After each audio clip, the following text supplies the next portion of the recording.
చెరువు దగ్గర ఉన్న బియ్యం పిండిని దుర్గా అనే మహిళకి ఇచ్చాడు యువకుడు. ఆ వ్యక్తి ఇచ్చిన బియ్యం పిండితో బజ్జీలు వేసింది దుర్గా. ఆ బజ్జీలు తిన్న 12 మంది ఇన్ఫాక్ట్ టేస్ట్ చూడండి దుర్గా బజ్జీలు ఇస్తే 12 మంది అస్వస్థకు గురయ్యారు. బ్రేకింగ్ న్యూస్ చూస్తున్నారు అండ్ ఆ బియ్యం పిండిని కూడా మీరు చూస్తూ ఉన్నారు. బజ్జీలు తిని 12 మంది తీవ్ర అస్వస్థతకు గురయ్యారు. దానికి సంబంధించిన బ్రేకింగ్ న్యూస్ చూస్తున్నారు. పశ్చిమ గోదావరి జిల్లా గణపవరం ఎస్ మండలం ఎస్ కొండేరులో ఈ ఘటన చోటు చేసుకుంది. ఆక్వా చెరువు దగ్గర ఉన్న బియ్యం పిండిని దుర్గా అనే మహిళకు ఇచ్చాడు యువకుడు. యువకుడిచ్చిన పిండితో బజ్జీలు వేసింది దుర్గా. బజ్జీలు టేస్ట్ చూడండి అంటూ కాలనీలోని కొందరికి పంచింది దుర్గా. బజ్జీలు తిన్న 12 మందికి ఒక్కసారిగా వాళ్ళందరూ కూడా అస్వస్థకు గురయ్యారు. బజ్జీలు తిన్న 12 మంది ఒక్కసారిగా తీవ్ర అస్వస్థతకు గురయ్యారు. వాంతులు చేసుకున్నారు. బాధితుల్లో 3 ఏళ్ల బాలుడు కూడా ఉన్నాడు. ఆ 3 ఏళ్ల బాలుడి పరిస్థితి విషమంగా ఉంది. ఒక గర్భిణి అపస్మారక స్థితిలోకి వెళ్ళిపోయింది. అస్వస్థతకు గురైన వారిని భీమవరంలోని ప్రైవేట్ హాస్పిటల్కి తరలించడం జరిగింది. ఇంకొంతమందికి తనకులు చికిత్స అందించడం జరుగుతుంది. విజువల్స్ మీరు చూస్తూ ఉన్నారు. ఆ ఇంటికి వెళ్ళారు పోలీసులు. ప్రస్తుతం పరిశీలించడం జరుగుతోంది, తనిఖీ చేయడం జరుగుతుంది అసలు ఏం జరిగిందని చెప్పి. విజువల్స్ చూస్తే అర్థమవుతుంది అక్కడ ఇటువంటి పరిస్థితి ఉండిందనేది. బట్ ఇంట్లో చేసిన బజ్జీలే అవి. ఇంట్లో చేసిన ఎందుకంటే యుటెన్సిల్స్ చూడండి, ప్లాస్టిక్ డబ్బా, తర్వాత ఇంట్లో చేసిన బజ్జీలు. ఆ వాతావరణం అంతా ఇంట్లో చేసినట్టు కనుక. ఇన్ఫ్యాక్ట్ ఇంకా ఆ బజ్జీలు వేసిన తర్వాత మరకలు ఉంటాయి కదా స్టవ్ మీద, అవి ఇంకా పోలేదు. బహుశా సాధారణంగా మనం రూరల్ ఏరియాస్లో అయితే ఇది వెరీ కామన్గా కనిపిస్తుంది. సిటీస్లో తక్కువ, కానీ ఒకరు చేసుకుంది వాళ్ళు తినడానికి వాళ్ళకి టైం దొరకదు. బట్ రూరల్ ఏరియాస్లో కొంచెం లోపలికి వెళ్తే కనుక 15 బజ్జీలు చేసిందంట ఆవిడ పాపం. దాంట్లో 12 పంచినట్టున్నారు. ఆ చేసిన బజ్జీలు అందరికీ పంచారు. ఒక్కసారి అనిపిస్తూ ఉంటుంది కదా,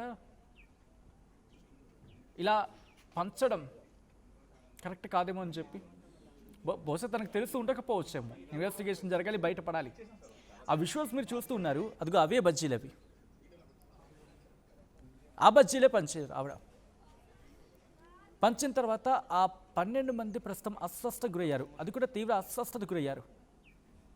అసలు బియ్యం పిండికి, ఎందుకంటే బజ్జీలు సాధారణంగా శనగపిండి వేస్తూ ఉంటారు, బియ్యం పిండి కాస్త తక్కువ కలుపుతారు అనుకుంటా, నాకు తెలియదు అంత. ఎందుకంటే కుకింగ్ నేను ఎక్స్పర్ట్ అయితే కాదంట. కాబట్టి బియ్యం పిండి ఎందుకు వచ్చింది అక్కడ, డీటెయిల్గా మాట్లాడుకునే ప్రయత్నం చేద్దాం. ఒకసారి మా ప్రతినిధి మనోజ్ దగ్గరికి వెళ్ళే ప్రయత్నం చేస్తాను. అప్డేట్స్ అందించేందుకు మనోజ్ కూడా సిద్ధంగా ఉన్నారు. మనోజ్, అసలు ఏం జరిగింది?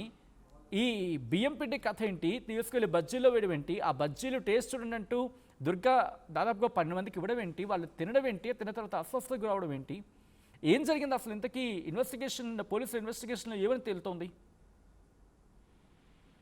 Thank you Sachin. ఏదైతే పశ్చిమ గోదావరి జిల్లాకు సంబంధించి గణపవరం మండలం ఎస్ కొండేపూడిలో ఫుడ్ పాయిజన్ కలకలం రేగింది. దీనికి సమాచారం ప్రకారం స్థానికంగా ఉన్న ఆక్వా చెరువు వద్ద ఒక యువకుడు ఆక్వా చెరువు వద్ద పనిచేస్తూ ఉంటాడు. అయితే అక్కడ ఉన్న బియ్యం పిండిని ఎవరైతే గ్రామానికి చెందిన మొక్కమొట్ట దుర్గా 45 సంవత్సరాల ఆమెకు ఆ బియ్యం పిండిని ఆ యువకుడు అయితే అందజేశాడు. అయితే ఆమె దుర్గా ఎవరైతే ఉన్నారో తాను ఆ పిండిని ఇంటికి తీసుకువెళ్ళిన అనంతరం తాను సొంతంగా అయితే ఇంట్లో బజ్జీలు వేసింది. బజ్జీలు వేసిన అనంతరం తన కుటుంబంతో పాటు పక్కనే ఉన్న మరికొందరికి బజ్జీలను అయితే అందజేసింది. అయితే వీరందరూ కూడా దుర్గా ఇచ్చిన బజ్జీలను తిన్న ఒక అరగంట తర్వాత ఒక్కసారిగా వీరందరికీ వాంతులయ్యాయి, అస్వస్థకు గురయ్యారు.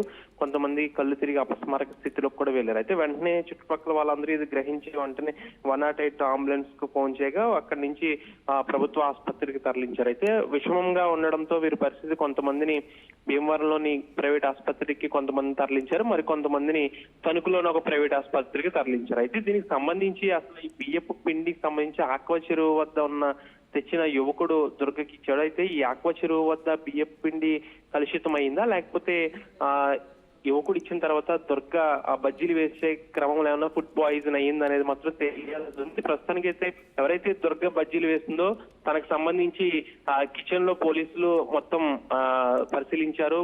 బజ్జీ పిండి తర్వాత ఆ చుట్టుపక్కల ఉన్న కిచెన్ లో ఉన్న వంట సామాగ్రితో పాటు పలు పరికరాలను కూడా పోలీసులు క్షుణ్ణంగా పరిశీలించారు. ప్రస్తుతం అవన్నింటినీ కూడా ల్యాబ్ కి పంపించిన పరిస్థితి కూడా నెలకొంది. మొత్తానికి 12 మంది తీవ్ర అస్వస్థతకు గురయ్యారు. దీంట్లో 3 ఏళ్ల బాలుడు కూడా ఉన్నట్లు తెలుస్తుంది. తాను కూడా ప్రస్తుతం పరిస్థితి విషమంగా ఉందని వైద్యులు చెప్తున్నారు. అంతేకాకుండా ఒక గర్భిణి కూడా ఈ బజ్జీలు తిని తీవ్ర అస్వస్థకు గురైనట్లు తెలుస్తుంది. ఆమెకు సూర్యకుమారి 25 సంవత్సరాలు. ప్రస్తుతం అయితే ఈ 12 మందికి కూడా పరిస్థితి విషమంగానే ఉంది. ఒక 2-3 పరిస్థితి మెరుగ్గా ఉన్నప్పటికీ కూడా ఎవరైతే చిన్న బాలుడు ఉన్నాడో బాలుడితో పాటు ఒక ప్రెగ్నెంట్ లేడీ వీరిద్దరి పరిస్థితి కూడా కాస్త సీరియస్ గా ఉందని వైద్యులు అయితే చెప్తున్నారు. సాధారణంగా ఆక్వా చెరువు వద్ద తెచ్చిన యువకుడికి సంబంధించిన పిండి ఆక్వా చెరువు వద్ద కలుషితం అయ్యిందా, లేకపోతే ఇంటికి తెచ్చిన అనంతరం దుర్గా బజ్జీలు వేసే క్రమంలో ఒకవేళ దుర్గా ఏమైనా అక్కడ ఫుడ్ పాయిజన్ అయ్యిందా అనేది మాత్రం తెలియాల్సి ఉంది. ప్రస్తుతానికైతే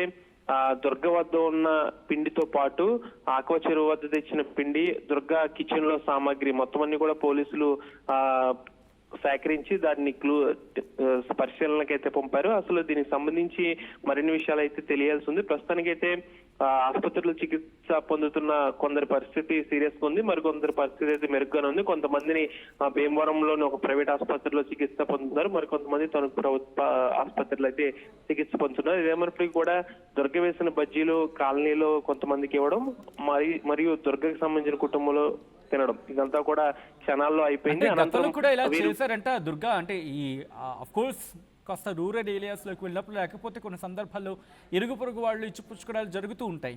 అంటే గతంలో కూడా ఇచ్చిపుచ్చుకునేవారట, లేకపోతే ఇదే ఫస్ట్ టైం అంటే ఇవ్వడం, అలాంటివి ఏమైనా జరిగిందండి? అంటే గతంలో కూడా ఇవ్వడం. వాస్తవంగా మీరు చెప్పినట్టుగా రూరల్ ఏరియాస్ లో ఎవరైనా ఇరుగు పొరుగు అనే ఒక నానుడు ఉంటుంది. వీరికి సంబంధించి ఒక ఇంట్లో ఏమైనా ఫంక్షన్ అయినా, లేకపోతే సరదాగా ఏమైనా వండుకున్నా, వీరికి సంబంధించి ఆ వంటకు సంబంధించిన తినుబండారాలను పక్కింటి వారికి లేకపోతే చుట్టాలకు బంధువులకు ఇవ్వడం అనేది అది రూరల్ ఏరియాస్ లో వాస్తవానికి 100% జరుగుతూ ఉంటుంది. ఇదే క్రమంలో దుర్గ కూడా ఒక యువకుడు తెచ్చిన పిండిని తాను ఇంట్లో వాళ్ళకి బజ్జీలు వేసి ఆ పిండితోనే ఇంట్లో వాళ్ళకి పెట్టిన అనంతరం అదే గ్రామంలో ఆ కాలనీలో ఉన్న మరికొందరికి ఆమె వాస్తవానికి ఎప్పుడు కూడా అలా ఇచ్చుకుంటూ ఉంటారు కాబట్టి అదే క్రమంలో దుర్గ కూడా ఆ విధంగానే పక్కన ఉన్న కొంతమందికి బజ్జీలను పంచిపెట్టింది. అయితే ఈ బజ్జీలు తినిన అనంతరం ఈ విధంగా జరగడంతో ప్రస్తుతం ఇది హాట్ టాపిక్ గా మారింది. అసలు ఇది కలుషితం ఎక్కడైంది అనేది మాత్రం ప్రశ్నార్థకంగా మారింది. ఈ పిండి అనేది ఆక్వా చెరువు వద్దే కలుషితమైందా, లేకపోతే ఈ దుర్గా వంట చేసే క్రమంలో ఏమైనా అక్కడ ఏమైనా కలిసాయా, లేకపోతే ఏంటా అనేది మాత్రం తెలియాల్సి ఉంది. ప్రస్తుతానికైతే 12 మంది ప్రైవేట్ ఆసుపత్రిలో చికిత్స అయితే పొందుతున్నారు. ప్రస్తుతం వీరి పరిస్థితి కాస్త విషమంగా ఉంది. మిగిలిన కొంతమంది పరిస్థితి సేఫ్ గానే ఉందనే. ఈ దుర్గకు సంబంధించి వండిన వంటకానికి సంబంధించిన పిండి, దుర్గకు సంబంధించి కిచెన్ లో ఉన్న పరికరాల్లో పదార్థాలన్నింటినీ కూడా పోలీసులు అయితే టెస్టింగ్ పంపారు. సచిన్, దుర్గను కూడా అదుపులోకి తీసుకున్నారా? And at the same time ఆ పిండి ఇచ్చిన వ్యక్తిని కూడా అదుపులోకి తీసుకున్నారా, లేకపోతే పరిస్థితి ఏంటి వాళ్ళిద్దరిది? ప్రస్తుతం ఈ తినుబండారాలు చేసిన దుర్గ కూడా అవి తిన్నంతరం దుర్గ కూడా ప్రస్తుతం అపస్మారక స్థితిలో ఉంది. ఆమె కూడా ప్రైవేట్ ఆసుపత్రిలో చికిత్స పొందుతుంది. ప్రస్తుతం ఈ ఎవరైతే పిండి ఇచ్చాడో యువకుడిని కూడా పోలీసులు అదుపులోకి తీసుకున్నారు. దానికి సంబంధించి కూడా డీటెయిల్స్ అనేవి పోలీసులతో వెల్లడించనున్నారు. ప్రస్తుతానికి అయితే ఈ బజ్జీలు తిన్న 12 మంది కూడా అస్వస్థ పాలయ్యారు కాబట్టి వీళ్ళు కాస్త కోలుకున్న తర్వాత ఏం జరిగింది, అసలు మొదటగా దుర్గ కోలుకున్న తర్వాత అసలు దుర్గ ఏం చేస్తుంది అనేది మాత్రం దుర్గ చెప్పిన తర్వాత మిగిలిన విషయాలు తెలిసే అవకాశం ఉంది. ఆల్రైట్ మనోజ్, ఒకసారి మీ లైన్లో ఉండే ప్రయత్నం చేయండి. విజువల్స్ మీరు చూస్తున్నారు ఆర్టీవీ స్క్రీన్ మీద. ప్రస్తుతం పోలీసులు అక్కడికి చేరుకున్నారు. విజువల్స్ని ఆ విజువల్స్ మీరు చూడొచ్చు. ఆ తయారు చేసిన ప్రాంతం, ఆ కిచెన్లోకి వెళ్ళారు. ఆ బజ్జీలు వేసిన ప్రాంతం ఉంటుంది కదా కిచెన్లోని, అక్కడికి చేరుకున్నారు. ఆ పిండి పదార్థాలని, దాంతోపాటు ఆ బజ్జీలు వేయడానికి ఉపయోగించిన వాటన్నిటిని కూడా ఫుడ్ ల్యాబొరేటరీకి పంపించడం జరిగింది, వాటిని పరిశీలించడం కోసం. ఎందుకంటే దాంట్లో ఏమైనా ఫుడ్ పాయిజన్ జరిగిందా, వీటన్నిటి కూడా వాళ్ళు పరిశీలించబోతున్నారు. ఆ యుటెన్సిల్స్ని మీరు చూడొచ్చు. కిచెన్ మీద ఇంకా మరకలు కూడా ఉన్నాయి. అంటే వేసిన వితిన్ మినిట్స్లోనే షేరింగ్ అయ్యి ఉంటుంది. అందరూ కలిసి ఉంటారు వాటిని. అఫ్కోర్స్ బజ్జీలు అంటే కాస్త వేడివేడిగా ఉంటాయి కాబట్టి వేడి మీద ఉన్నప్పుడు రుచి కాస్త తెలుస్తుంది. ఒకవేళ కాస్త చల్లబడితే కనుక దాని పరిస్థితి అంటే అర్థమైపోతుంది. ఒకవేళ టేస్ట్ మారినా ఇది తేడాగా ఉందని చెప్పి అర్థమైపోతుంది. వేడి మీద తిని ఉన్న సందర్భంలో ఇంకా ఇంపాక్ట్ చూపించి ఉండొచ్చు కాక. ప్రస్తుతం అందుకే పోలీసులు అక్కడికి చేరుకుని ఆ శాంపిల్స్ని ఫుడ్ ల్యాబొరేటరీకి పంపించడం జరిగింది. పూర్తిగా వాటిని చెక్ చేసిన తర్వాత ఈ ఫుడ్ పాయిజన్ ఎక్కడ జరుగుంటుంది, ఫుడ్ పాయిజన్ జరిగింది కావాలని ఎవరైనా చేసే ప్రయత్నం చేశారా, ఇవన్నీ కూడా పోలీసులు ఇన్వెస్టిగేషన్లో బయటపడుతుంది. ప్రస్తుతానికైతే మాత్రం దుర్గా ఎవరి దగ్గర అయితే బియ్యం పిండి తీసుకుందో ఆ వ్యక్తిని అదుపులోకి తీసుకున్నారు, విచారణ చేస్తూ ఉన్నారు పోలీసులు. ఈ కథనం మిమ్మల్ని కాస్త కలవరపరచచ్చు, అయితే మిమ్మల్ని కలవరపాటు గురి చేయడం ఆర్టీవీ ఉద్దేశం కాదు. కానీ ఇటువంటి కథనాలు చూసినప్పుడు కాస్త కలవరపాటు గురి అవకాశం ఉంటుంది కాబట్టి దీనికి సంబంధించి తగిన జాగ్రత్తలు తీసుకోవాలని ఆర్టీవీ సూచించడం జరుగుతోంది. This is disturbing content, your description is highly advised. ఒక్కసారి అక్కడ దృశ్యాలు చూద్దాం పోలీసులు చేరుకున్న తర్వాత.